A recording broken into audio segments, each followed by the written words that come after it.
Hello everyone, what's up? Prince12 here with another video review. Today we're taking a look at Transformers Studio Series Deluxe Class Wheeljack/Q from Transformers Dark of the Moon. But before we take a look at the figure, let's go ahead and take a look at the box. So here we have Wheeljack's box, or Q, or whoever he is to you. So here he is, Mr. Robo Albert Einstein himself, right up there on the front. Transformers in 23 steps.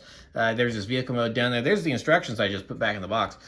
Transformers Studio Series. He's from Dark of the Moon. His name is Wheeljack, or Q, again, depending on what you want to call him. It's manufactured by Hasbro. On the top, you can see that is in conjunction with Takara Tomy. More names up here. On the side, we have a better look at Wheeljack/Q. It's from Transformers Studio Series Dark of the Moon. Over here, Transformers Studio Series Deluxe Class in several different languages, and we have a look at his tire. So then on the back, we have a short bio telling you who Q is, what movie he's from. There's a screenshot from said movie. There he is in his robot mode and his vehicle mode, telling you that he transforms in 23 steps. Now, this is an official licensed product of Mercedes-Benz, just in case you're wondering. And this is also an authentic Transformer, so no Chinese knockoffs here. And don't eat the toy, because that'd be a waste of nearly $30 worth of plastic with tax. So yes, here is Wheeljack, the last of the group of characters that we didn't really get in the US upon the original toy line's release back in 2011 and early 2012. So for those of you that weren't around at the time or don't remember, Dark of the Moon, the toy line launched in I want to say late spring, early summer, and ran throughout most of the year with several different waves and everything. It was on store shelves for a while. So, and we got most of the characters from the movie, including characters from the movie that weren't even in it, like Mudflap and Skids, who ended up obviously, infamously being cut. But there were 3 figures that in the United States we did not really get full access to. I think they were released in small quantities, but they didn't really receive a full wide release. Now those characters are Q, Mirage, who just didn't get a toy at all, actually, now that I'm thinking about it, and then Soundwave. So two of those characters were hard to get in the US unless you ordered from Japan or something like that, and one of them just straight up didn't get a figure at all. So now, in the year of our Lord 2025, we finally have all 3 of those characters in Studio Series form, long after we never got them back during the original Dark of the Moon release here in the United States. And yeah, I'm pleased to finally have the set complete. But then, and I'll also say that's pretty much the only reason I've gotten this figure, is to complete the set of characters we never got back then, because this is not a character or design, at least in terms of Dark of the Moon purposes, that I necessarily really particularly care for.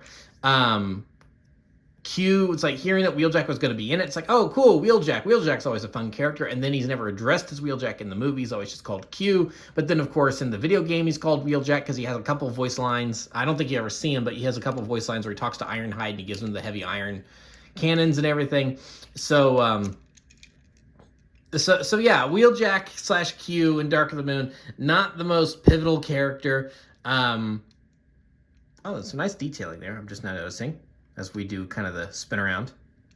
That's a licensed product for you, I guess. But so yeah, not the most interesting character, but given that, he has this history of not having a wide release in the US back in the day, I'm glad to finally get my hands on one now. So yeah, he transforms into this Mercedes-Benz car, and the car looks pretty good. I'm not a huge fan of the way this panel here. It's just that very obvious. It's that's kind of ugly. So I'm not a huge fan of that. Now I know it's oftentimes the Transformers you just have to deal with things like that. Like that, but that's a hinge, so that doesn't really bother me. But this great big line through the center here, that really is egregious to me. It's I feel like it's been a while since I've seen something that egregious of a seam on a figure. So I'm kind of maybe that could have been done a little better. But the rest of it I think is fine. It's like I don't really have too much of an issue with that. It really just catches your eye with how long it is. Like if that wasn't there here and it was just there, it's like, oh, okay, you know, that's just one piece, but it's just so long. So it really does catch your eye. Oops, I bumped the camera. I apologize. So same thing over here. Yeah, there's obvious lines and panels and stuff, but it all looks like it makes sense and everything. And but then this one is just, it goes like across a third of the vehicle. It's like, what the heck? So I'm not a huge fan of that, but overall I think it looks good. The shaping I think is good. There's a little bit of transparent plastic there where you can kind of see through to the other side. So yeah, so not a bad car mode other than that one issue right there. Now for size comparison, we're going to bring in someone from the original toy line, the original Deluxe class Bumblebee, who of course is a much bigger figure. So, but this is one of my favorite Bumblebees, so I always bring him out when I can. It's like a little speck of dust on him. There we go. So yeah, there he is next to Q. That's how they stack up. So we'll take him away. And before we move on to the transformation, he does come with some accessories. He comes with these things. So this is one of those things where it's like, since he doesn't really appear too much in the movie, I think he's got like a combined like maybe 2 minutes of screen time, maybe, from all his background stuff. And he has like 4 or 5 lines throughout the entire movie. So we never really see him in combat. He's just either kind of standing there and talking or getting killed. Execution style. So, you know, it's kind of what even is this thing? So this is from concept art, I'm pretty sure. And he's got this great big stick. And I don't think we're really sure what the great big stick is, even today. I think there's some people that speculated it was a sniper rifle. Other people thought it was maybe like a bow staff, something, since he's an inventor. It's like, is this some sort of, I've dropped it in the floor? Some people have gone, it's like, well, maybe this is like a big welding torch or something. Who knows? And then there's this piece that comes on it. Is this a gun? Is it like another, is this the actual, like, is this another like invention things? Like is this a welding thingamajigs? Like, I don't know what this is. I think this thing is very weird. I actually would have preferred if this guy just didn't come with any accessories at all. And maybe if they had put more time into figuring out how to get his head to pop off so that way you could recreate his death scene. That I think that would have been more worthwhile than creating molds and printing more plastic for this. I would have rather than put a little bit more budget into the transformation and figured out a way for his head to pop off. Like spring-loaded head popping off mechanics so you could recreate his death scene. But because we do get the accessories here, you have to be able to store it. So there is this little panel over here. And so then we can just take this and fit it into there. Actually, hold on. I need to put it the other way because otherwise it's going to like drag. So let's there we are. And so yeah, that is, so now he's got, I don't know, ramming capabilities or something. And it doesn't really like to stay in.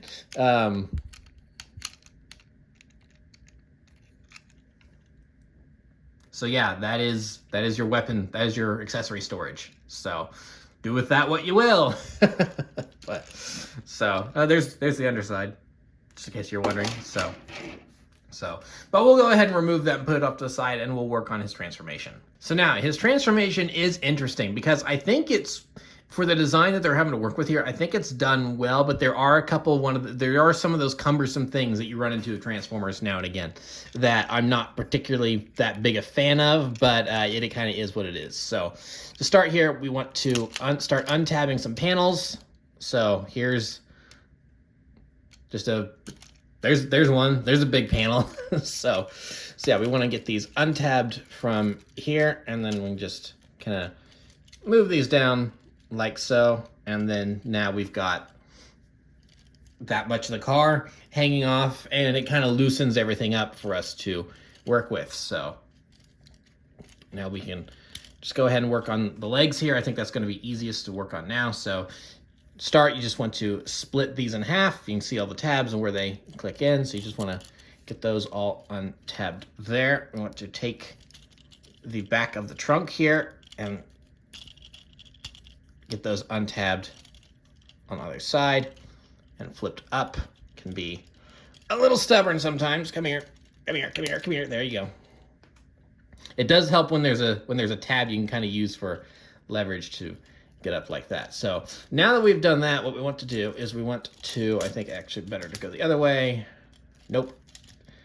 It's like this does go around in a circle like so. It just sometimes doesn't like to, there we go. So, well, actually, hold on. I've missed a step here. So when we get it halfway, what we want to do is we want to use the, yeah, here we go. This is the way to do it. We want to use the fact that we've gotten it halfway and we want to flip out the foot here. And then now we can rotate it the rest of the way like so. And then we want to just take this piece and thoop it into there. And then that's going to kind of hold the whole thing steady like so. And then we can just bring that down, have it resting there. And yeah, now we have a foot done. So we want to do the same thing over here.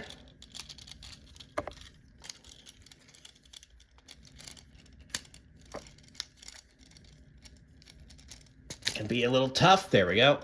Finally got it. Just bring that, there we are. Get that out like so. And bring that the rest of the way. And then there we have the legs all done.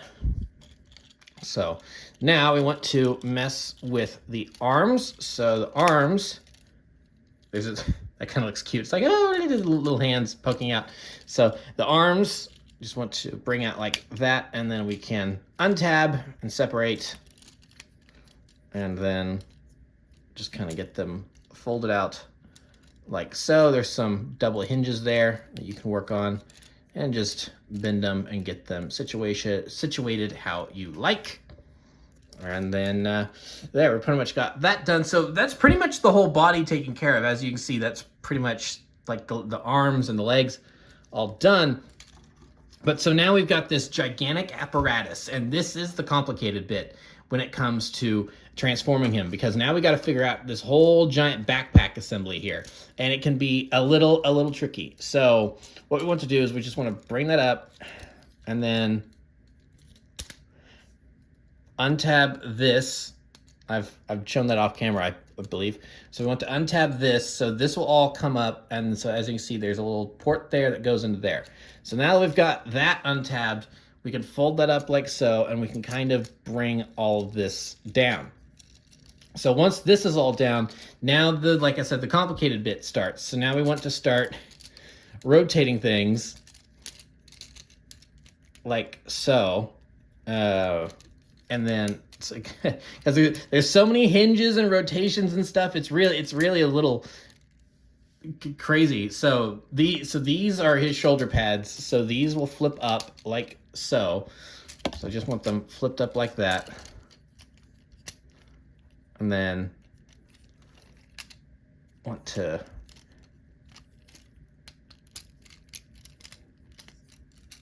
like there's a certain position that's best here. Here we go.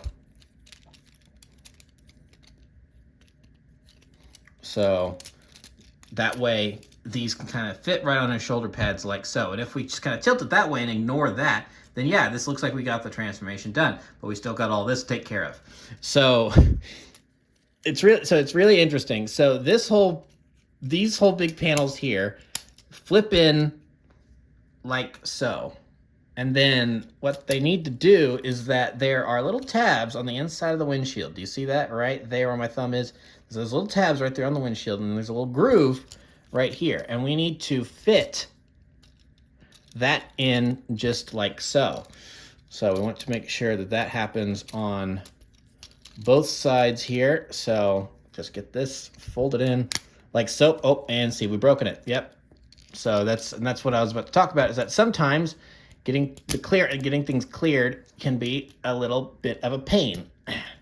So we'll just fit that right back in there. So now I've gotten it. You saw me do the first one, so you know how it's supposed to work. So I managed to finally get it with this side as well. So now we've kind of got it all. We've got the whole assembly together. So now what we want to do is we want to put that tab into kind of that slot right there. And then it's just kind of a soft little connection there, just enough to kind of make sure everything stays in place. And then I think we are good. And so, yes, there we are. So, and then now these pieces you can leave up like that. I like to have them down like so, but I guess but like I said, you can leave them up because a lot of times they kind of end up sticking back up on their own anyway when you're messing with them. But I prefer to have them down like that. So just get them situated the way you like. Make sure the backpack doesn't come untabbed. And there we are. So now we have Q in his robot mode. And so, yeah, robot mode, honestly, pretty good. Obviously, it takes some doing to get you there, but I think it captures the look of Q pretty well. A lot of nice molded details on him here. The face looks pretty good. I like the light blue paint on the hair. Gives it that glowy look that he's supposed to have. Yeah, I mean, this is a very complex design. In terms of like all the small details and stuff, because he's got this kind of like workshop smock and everything, and so it's like, and I think they did a very good job capturing a lot of those details. So it's like even kind of the way his fingers are, the long kind of spindly fingers. So I think they managed to do that pretty well. So yeah, overall, a pretty good looking Q, all things considered. So, yeah.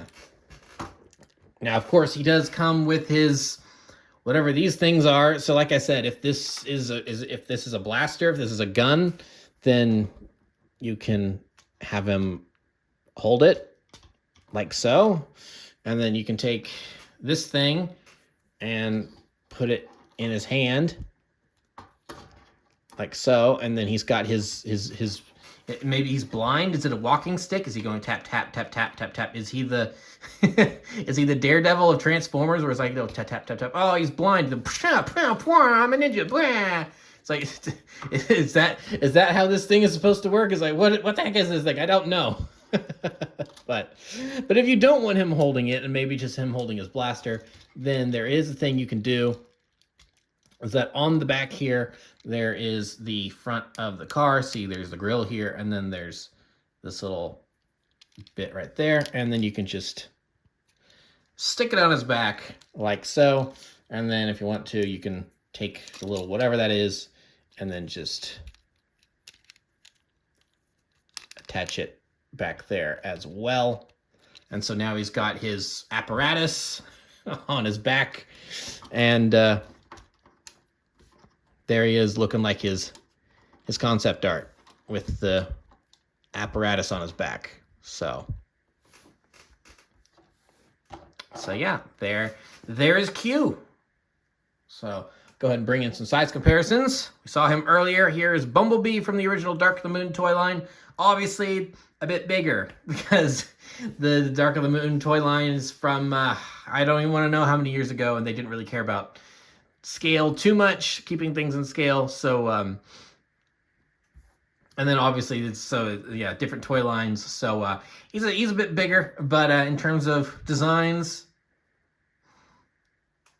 there you go. It is something that makes me just kind of think to myself. It's like, gee, in 2011 this was $10. This was 10 or $11, and in 2025 I'm paying about $25 for him. It's like it's just a little ridiculous, but that's inflation for you, I guess. Oh well. So I'll move him out of the way. Oh dear, a bunch of things have fallen over to my left. We'll ignore that for now. Here's Dino, another character of two names. Mirage, Dino, whatever you want to call him. And then we'll bring in Sideswipe. So here are some of the newer bots from Revenge of the Fallen and Dark of the Moon. So there's how they look together. And then we'll also bring in jet-powered Optimus Prime. So there is Optimus with his Autobots. Just scooch him a little bit so it doesn't look like Prime's trying to shoot him in the back. So yeah, there is our group of warriors.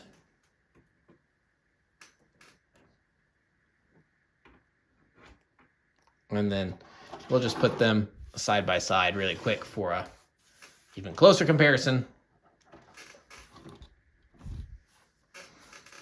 So leader class here, obviously this is a Voyager class with extra stuff versus a Deluxe class. So they look good together, nice in scale. So there we are. And yeah, that's pretty much it, because unfortunately there's no more backdrops in the boxes for me to look at. So yeah, that what you see is what you get here. So this is Q, as I'm going to just decide to call him going forward. Yeah, it's Q. It's nice to finally have a Studio Series Q. He's not the best figure in the world. Like I think the transformation is a little tricky, getting the whole backpack situated. It's like once you understand how to do it, it's not that difficult, but it's still, the whole thing is just a little bit obtuse. So it is kind of it's a little bit of what were they thinking of this guy? But it's like, you know, looking at the design that they had to work with, it's and because like all the details on the chest, like they couldn't make that something that you took apart and put back together in terms of, you know, making it a faux hood or whatever. So it's like they did kind of have to make this shell on the back. And honestly, as far as shell formers and you know, backpacks go, it's not the worst. It's just kind of getting it situated and everything is a little awkward. But you know, for who this character is and for the design that they were working with and everything, I think they did as good a job as they could. I don't really have any major complaints about it's like, well, you could have done this or you could have done that. It's like, no, not really. This is just an odd design. You did what you had to. So yeah, I like them. So if you're looking to complete your Dark of the Moon Autobot cast, this is another one to add to your ranks. If you're just looking for a fun figure to mess with, maybe this isn't the one, but you know, I'm glad I have them to round out my collection. So yeah, that's pretty much it for this review. Thank you for watching. Remember to like, comment, subscribe, all that great stuff. Remember to follow me on Twitter and Instagram. Those links will be in the description below, and I'll see you guys next time. Thank you so much for watching, and goodbye.